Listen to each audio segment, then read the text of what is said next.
What's going on, guys? Welcome to today's video.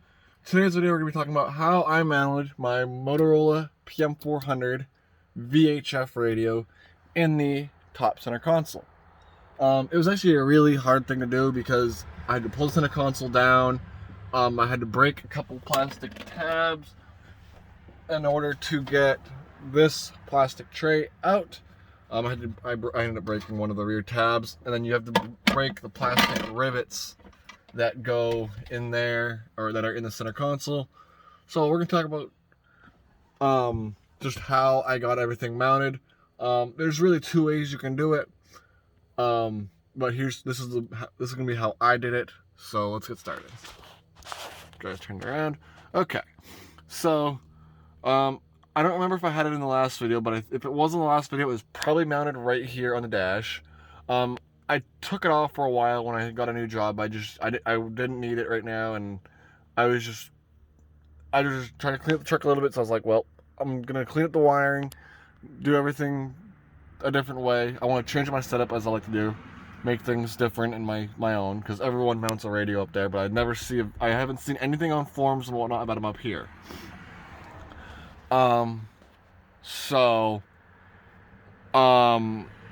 Here's how I mounted it up here.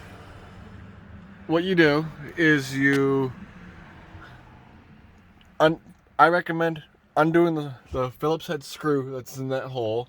Undo that first. That's the first thing you do. Otherwise, if you pull those two metal tabs here and here, if you pull those out and you're pulling too hard, you might break the screw, and then you're SOL. So start with the screw, and then that will actually drop this down enough for you to get like I do somewhere, but they're buried. You can get a flathead screwdriver and snake it in here and just pull down carefully, and that'll pop the clips out, and you'll be fine. So once you get the center console down, unplug the plug for your dome lights. And if you have, I believe it's the Bose stereo package that this comes with. But if you have this, I believe it's a microphone. If you have this up here, you're gonna want to go ahead and either unplug it if you can, or get a flathead screwdriver, and you can literally just behind this plastic piece, you can take a flathead and just pop the clip out, and this slides right out. But there is a little push clip right there, and it's actually easier to undo, in my opinion. And then you can literally just put the center console right here in your lap, or if you have a workbench or whatnot. But I did it right here, sitting in the truck. Then you take your flathead. Once you have it sitting, you want to have the cubby part. So like it is now, you want this side facing down, and you're literally gonna see this top piece sitting somewhat like that, and there's going to be 1, 2, 3, there's a third one that was right there. There's going to be 3 plastic rivets. You're going to go on top like this, and you're going to pry up, and then once you get those loose, you can almost use this as like a pry bar, and you can just pull up, and the top of the rivets will snap. But obviously on this one, I snapped the plastic console. No big deal. These replacement consoles are like $80 on Amazon or eBay, sorry, or maybe even Rock Auto. I can probably get it on Rock Auto too, or I can go to the junkyard for like $10. But once you have that down, you pull this out. I know this will work for these small radios. This is like, I think 8 inches, I believe. I don't remember. But if you like,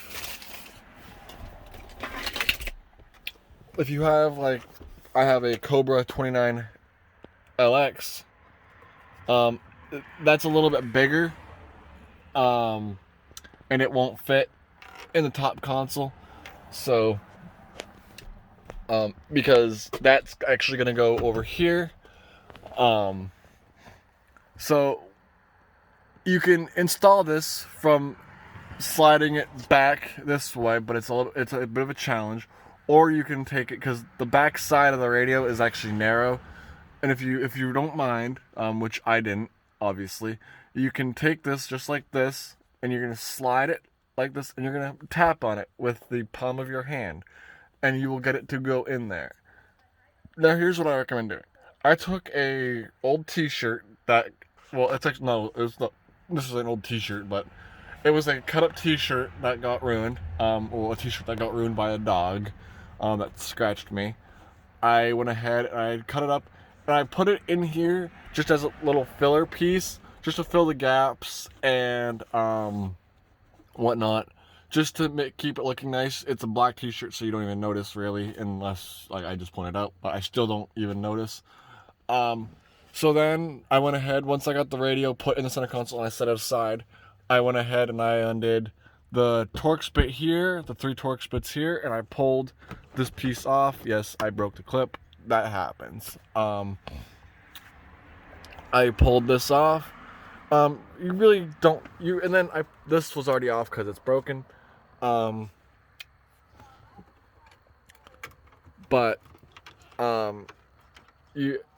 There is a grommet, but I couldn't get a hole, and I couldn't find the grommet. There's a grommet like just above the brake pedal, and I couldn't get to it. I was having a hard time.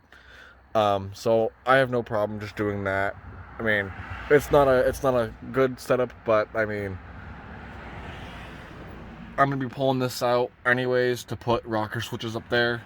Once I get some more accessories, and I need to start getting wire and whatnot, but that's a whole other video for when I install rocker switches. So I then once I took the side panel off, I grabbed my antenna and I ran the cable. I started with the antenna cable, and I literally just ran it down from up there, ran it down the drip rail right here, I guess is what I call it, or the weather stripping, and then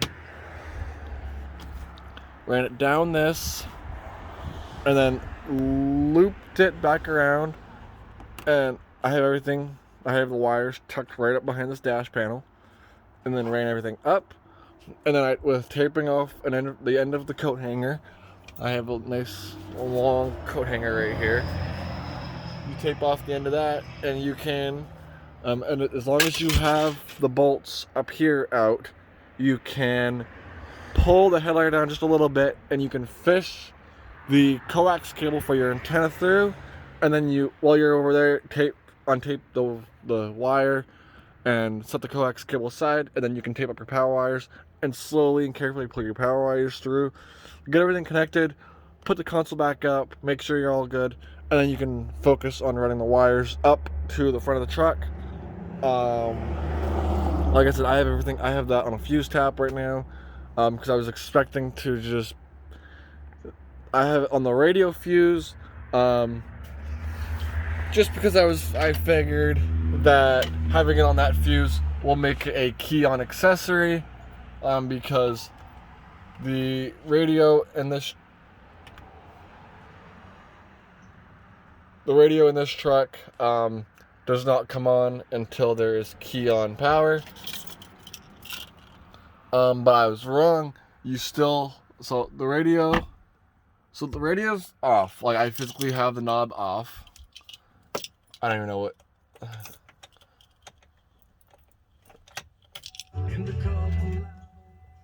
There we go.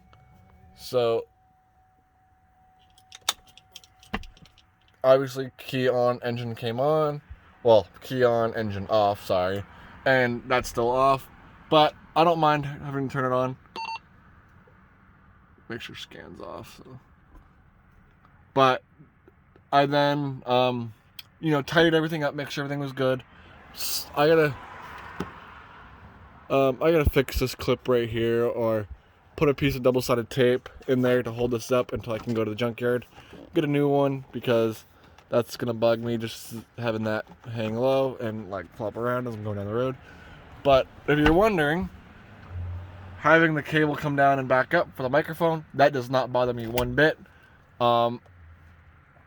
And I like having it right here because, for the most part, even with so we're gonna go ahead and push the seat all the way back to So even with the seat is all the way back. With the seat all the way back, when it was up there, I was reaching forward to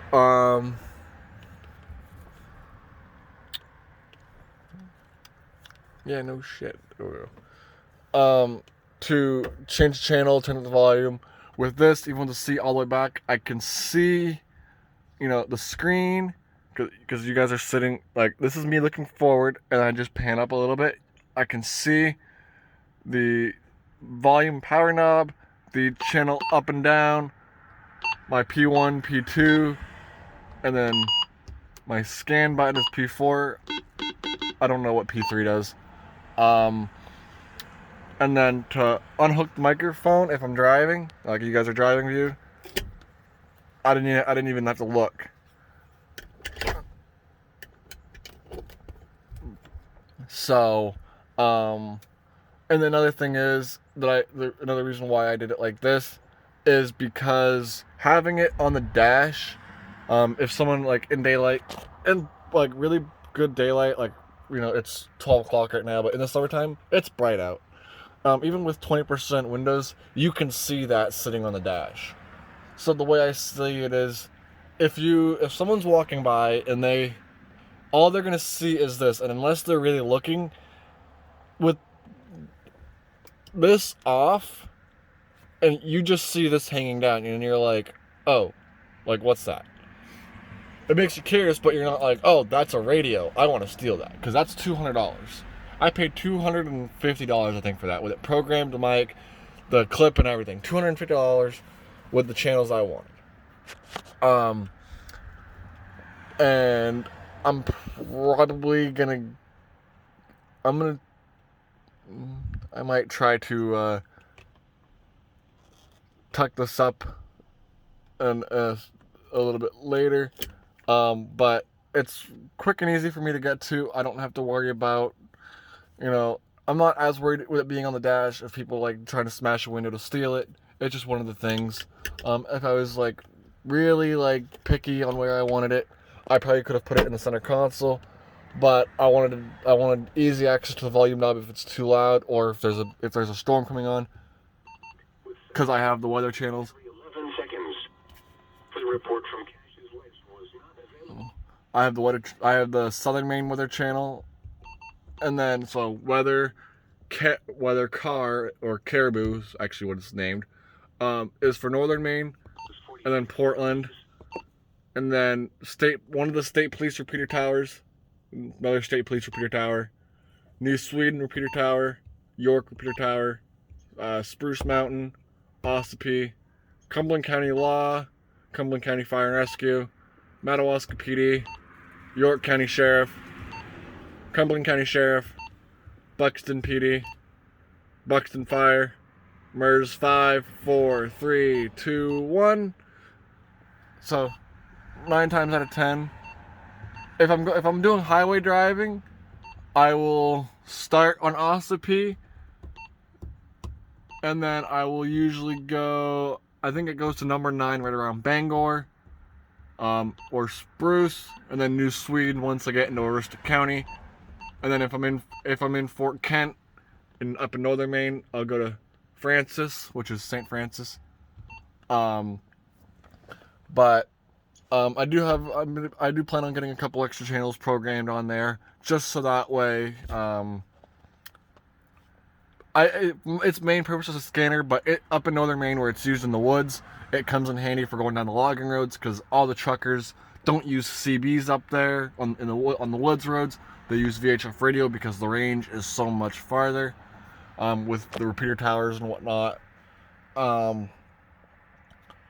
Because all the repeater towers in Northern Maine actually are all open band, I believe. So they're good from 136 to 174 megahertz, and then I think UHF as well, and other VHF frequencies. But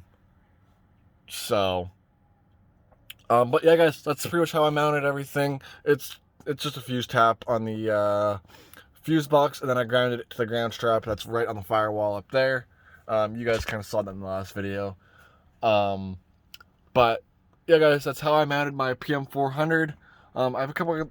I'm gonna be trying to figure out a couple other video ideas. I'm also I might be working on a second channel just for like kind of like a daily, like like a gaming / daily life thing.